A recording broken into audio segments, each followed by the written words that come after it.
On and on डायबा life, मधुमेह रहित जिंदगी की ओर। डायबिटीज के क्षेत्र में एक आविष्कार। आइए इस डायबिटीज को संक्षेप में जान लेते हैं। डायबिटीज मेलाइटिस या मधुमेह एक चयापचयी विकार है जो इंसुलिन स्राव की गड़बड़ी या इंसुलिन प्रक्रिया में गड़बड़ी या फिर दोनों ही वजहों से होता है। डायबिटीज पैनक्रियाज का विकार है।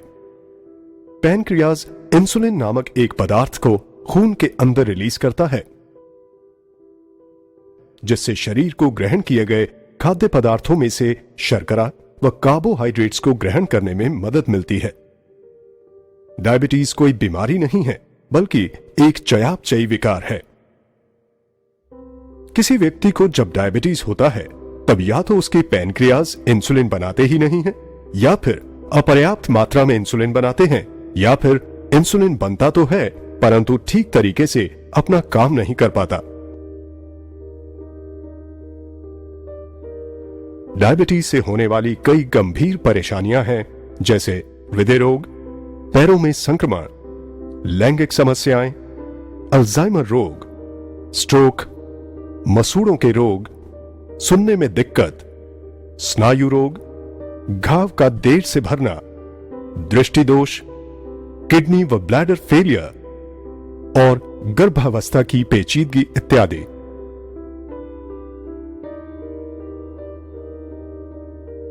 भारत बहुत तेजी से दुनिया का डायबिटिक कैपिटल बनता जा रहा है। भारत में अभी करीब 62 मिलियन लोग डायबिटीज से ग्रस्त हैं। 2030 तक ये संख्या 100 मिलियन से भी अधिक हो जाएगी। करीब 35% आबादी को ये पता ही नहीं है कि उन्हें डायबिटीज है। भारत डायबिटीज कैपिटल क्यों है? इसका एक मूल कारण है एशियन इंडियन फेनोटाइप, जिसमें HbA1c का काउंट बढ़ जाता है।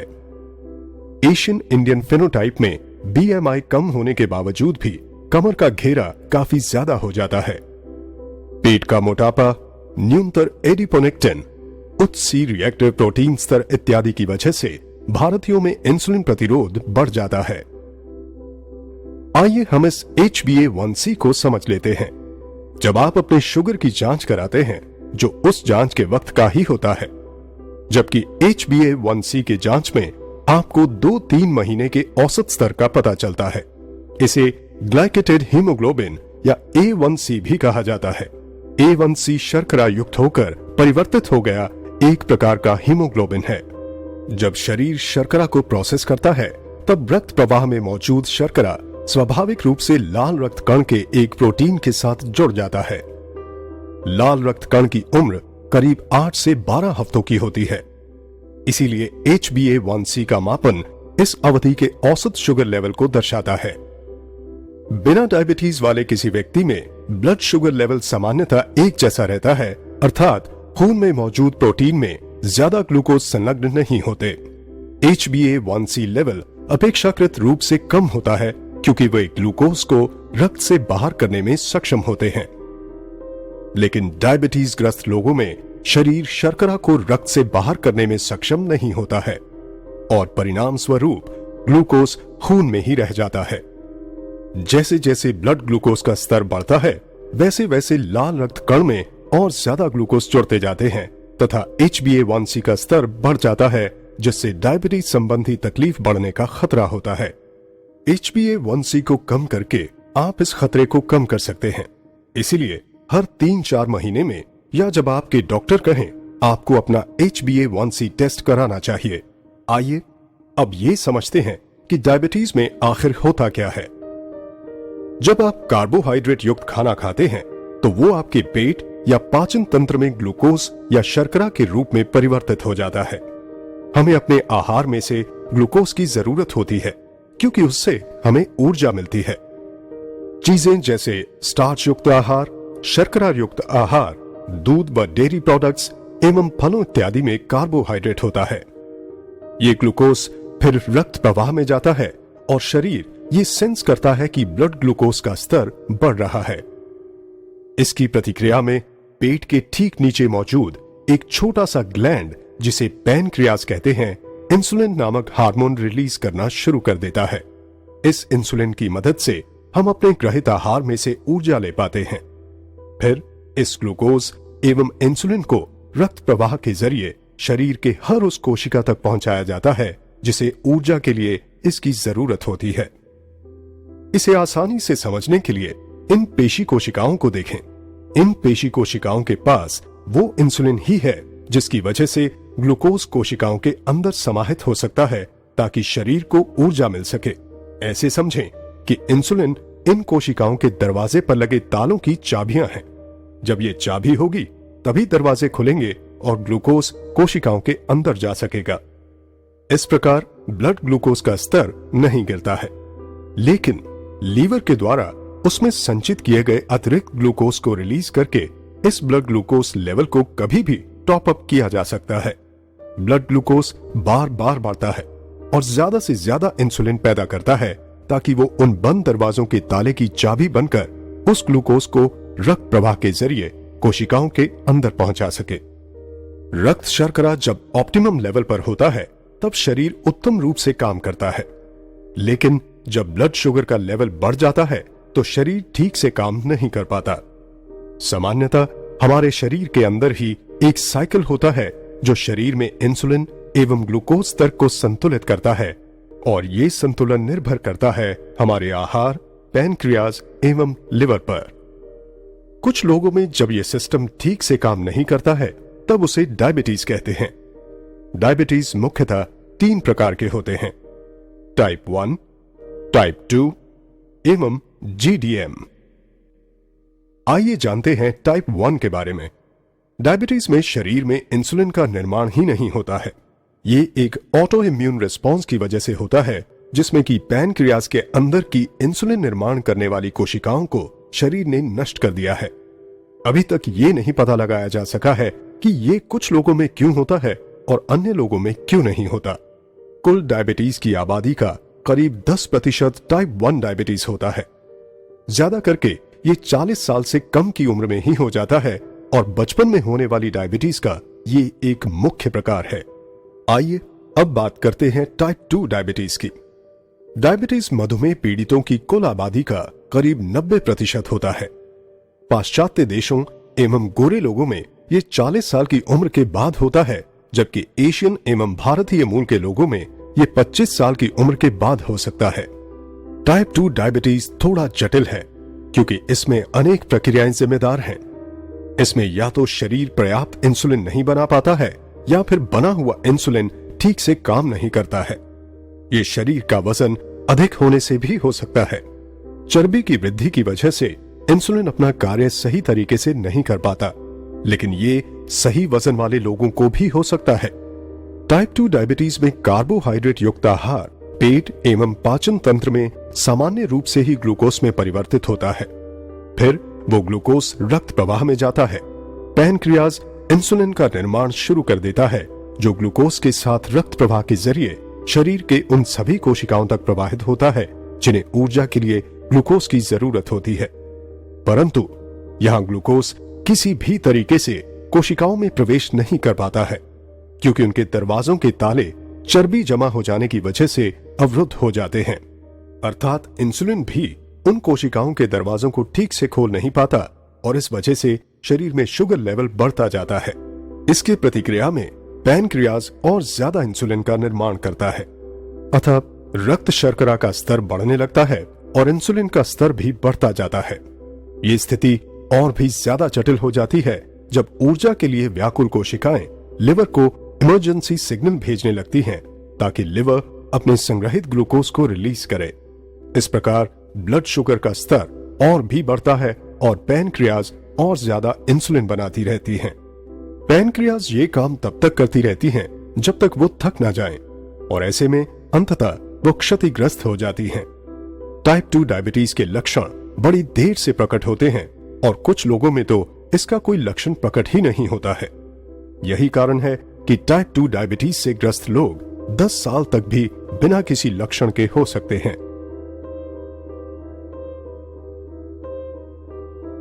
और अब हम बात करेंगे GDM डायबिटीज की। जेस्टेशनल डायबिटीज मधुमेह रहित किसी भी महिला को होने वाली एक अस्थायी परिस्थिति है जिसमें शुगर लेवल ज्यादा होता है। हालांकि इसका ठीक ठीक कोई कारण तो ज्ञात नहीं है, लेकिन ये गर्भनाल के हार्मोन में वृद्धि होने के कारण मां और बच्चे को होता है। डायबिटीज से पीड़ित लोगों में ग्लूकोज उनके शरीर की कोशिकाओं में प्रवेश ही नहीं कर पाता, अतः ब्लड ग्लूकोज का स्तर बढ़ता ही जाता है।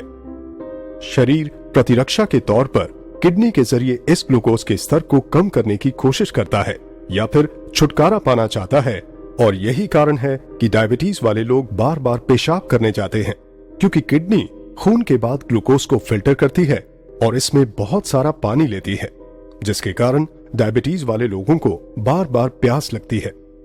उनके पेशाब में बहुत सारा ग्लूकोज होता है, जिससे बैक्टीरिया को पनपने के लिए अनुकूल परिवेश मिलता है। इसीलिए अक्सर ऐसे में योनि संक्रमण व खुजलाहट होती है। इसी प्रकार रक्त में भी ग्लूकोज की मात्रा काफी अधिक होती है, जिसकी वजह से ताजे जख्मों पर सामान्य से ज्यादा बैक्टीरिया पैदा होते हैं और जख्म भरने में देरी होती है। ग्लूकोज आंखों के आगे लेंस में भी जमा हो सकता है, जिससे लेंस के अंदर का तरल धूमिल हो जाता है। इसकी वजह से डायबिटीज ग्रस्त कुछ लोगों को धुंधला दिखाई देता है, चूंकि ग्लूकोज शरीर की कोशिकाओं में पहुंच ही नहीं पाता, जिससे कि शरीर को ऊर्जा नहीं मिल पाती है और परिणाम स्वरूप डायबिटीज वाले लोगों को ज्यादा थकान महसूस होती है और वो अपने दैनिक कार्यों को करने में भी असमर्थ महसूस करते हैं। लेकिन वहीं दूसरी ओर शरीर को काम करने के लिए ऊर्जा की निरंतर जरूरत होती है।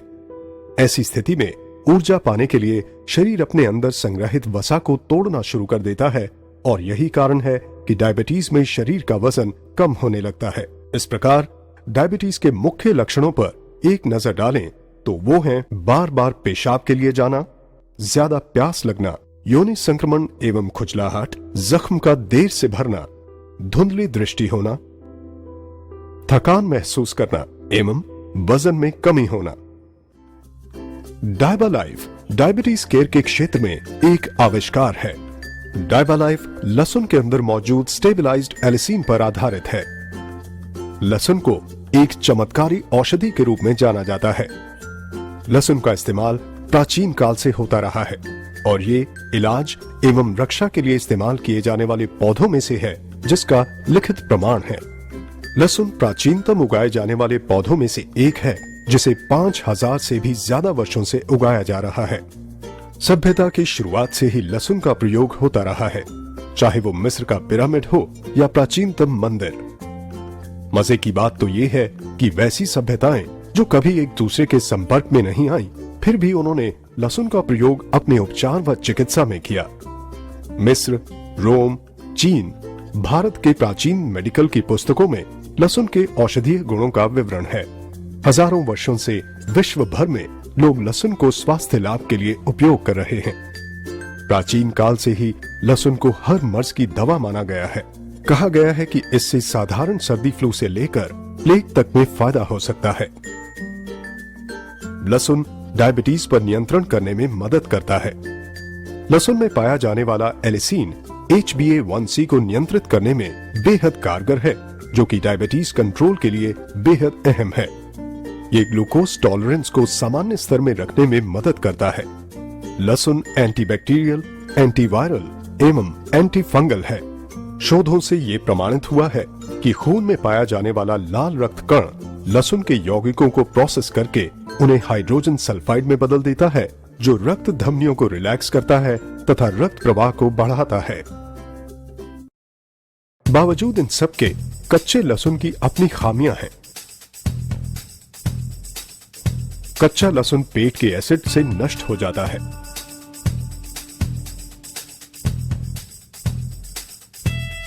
ये आंतों के एपिथेलियल कोशिकाओं द्वारा अपघटित हो जाता है।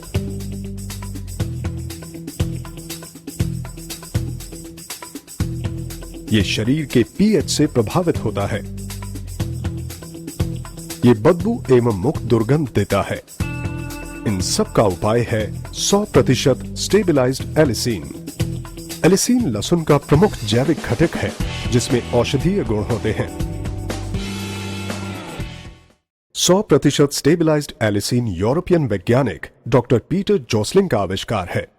इस 100% स्टेबिलाइज्ड एलिसिन को लेकर यूरोपियन वैज्ञानिक डायबिटीज केयर के लिए एक अनोखा फॉर्मुलेशन तैयार किया है जिसका नाम है डायबालाइफ।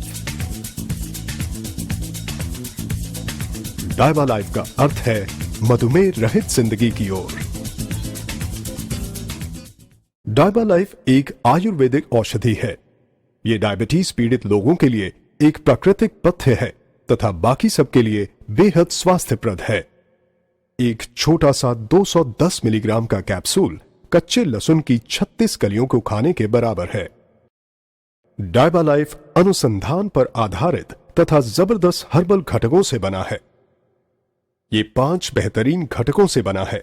100% स्टेबिलाइज्ड एलिसिन, करेला या बिटरगार्ड, दालचीनी या सिनेमन, अल्फा लिपोइक एसिड एवं क्रोमियम पिकोलिनेट। डायबालाइफ की विशेषताएं या यूएसपी। डायबालाइफ डायबिटीज केयर के क्षेत्र में एक आविष्कार है। भारत में पहली बार अनुसंधान आधारित एवं चमत्कारी प्रोडक्ट 100% स्टेबिलाइज्ड एलिसिन से बना, 100% शुद्ध शाकाहारी कैप्सूल में बना, यूके ग्रास प्रमाणित घटकों से बना, नॉन जीएमओ घटकों से बना, पेटेंटेड फॉर्मूला, यूके जीएमपी अनुमोदित गुणी घटकों से बना, EJNR द्वारा सत्यापित घटक, MHRA द्वारा अनुमोदित घटकों से बना, डॉक्यूमेंटेड क्लिनिकल ट्रायल। मार्केट में इकलौता प्रोडक्ट, कोई कंपटीशन नहीं। विश्व के कई अन्य देशों में मौजूद।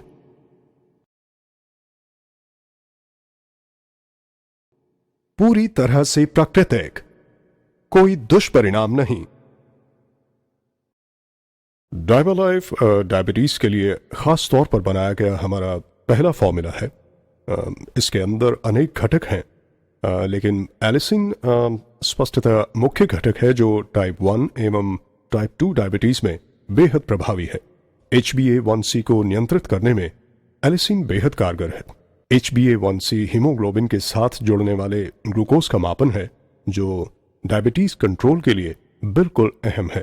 डायबालाइफ में मौजूद दूसरे अन्य घटक भी बेहद फायदेमंद हैं जो शरीर में इंसुलिन प्रतिरोध को कम करने में मदद करते हैं तथा ग्लूकोज टॉलरेंस की सामान्य स्थिति को सुनिश्चित करते हैं। डायबालाइफ का उद्देश्य प्री डायबिटिक लोगों को डायबिटीज से बचाना है। डायबालाइफ पाचन प्रक्रिया में से ज्यादा न्यूट्रिएंट व विटामिन अवशोषित कराता है तथा इंसुलिन प्रतिरोध को कम करता है जिससे कि प्री डायबिटिक स्थिति में कमी आती है।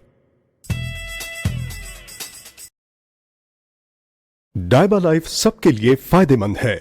डायबालाइफ ब्लड शुगर के लेवल को कम करने में मदद करता है। डायबालाइफ कोलेस्ट्रॉल को नियंत्रित करने में मदद करता है। डायबालाइफ इम्यूनिटी या प्रतिरक्षा को बढ़ाता है। डायबालाइफ ब्लड प्रेशर को नियंत्रित करने में भी मदद करता है। डायबालाइफ का R&D एवं प्रोसेसिंग अत्याधुनिक तकनीकी युक्त संयंत्रों में किया गया है।